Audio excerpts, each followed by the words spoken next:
For what value of x will 2x plus 1 upon 3x minus 2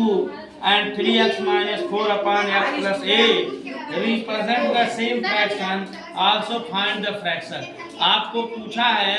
x के किस value के लिए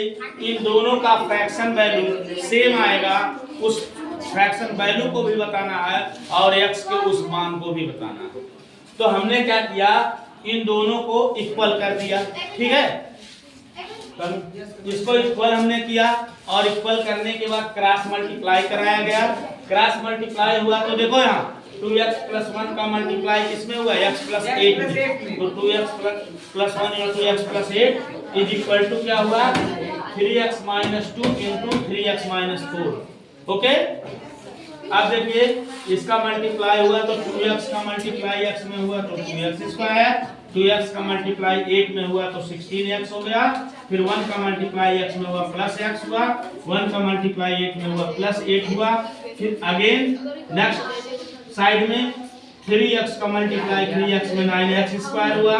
3x का मल्टीप्लाई 4 में तो माइनस 12x हुआ, माइनस 2 का मल्टीप्लाई 3x में हुआ तो माइनस 6x हुआ, और माइनस 2 का माइनस 4 में हुआ तो प्लस 8 हो गया। अब क्या किया, सारे टर्म्स को इस साइड से हमने उस साइड में कर दिया, तो यहाँ आपको मिला 9x, यहाँ देखो ये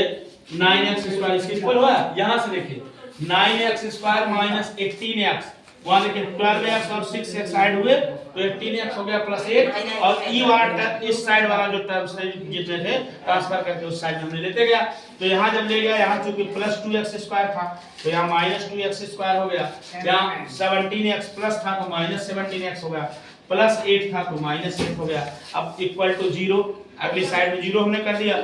प्लस 8 और माइनस 8 दोनों कैंसिल हो गए एक दूसरे से। इसके बाद बचा क्या, 9x स्क्वायर में से 2x स्क्वायर सब्ट्रैक्ट हुआ तो 7x स्क्वायर हुआ, और यहाँ 18x और 17x ऐड हुआ तो 35x हुआ। अब हमने 35x को उधर ट्रांसफर कर दिया, तो यहाँ क्या हुआ, x से x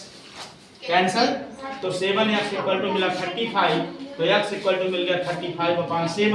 7 से इसको कट किया तो 7 5 35, x का जो वैल्यू आया वो क्या आया 5, और x के इस वैल्यू के लिए दोनों फ्रैक्शन का मान 11 अपॉन 13 आएगा। यहाँ हमने इस फ्रैक्शन में रख के देखा 2 into 5 plus 1 upon 3 into 5 minus 2, तो 2 5 जा 10 और 1 11 हो गया, और 5 3 जा 15 से 2 सब्ट्रैक्ट हुआ 13 हो गया। In the same way next fraction में वैल्यू जब x का रखा तो 3 into 5 minus 4 upon 5 plus x 8 हुआ, तो यहाँ 3 5 का 15 में से 4 सब्ट्रैक्ट हुआ 11 हुआ, और 8 5 13 हुआ। तो x के 5 वैल्यू के लिए दोनों का फ्रैक्शन सेम फ्रैक्शन आपको ऑब्टेन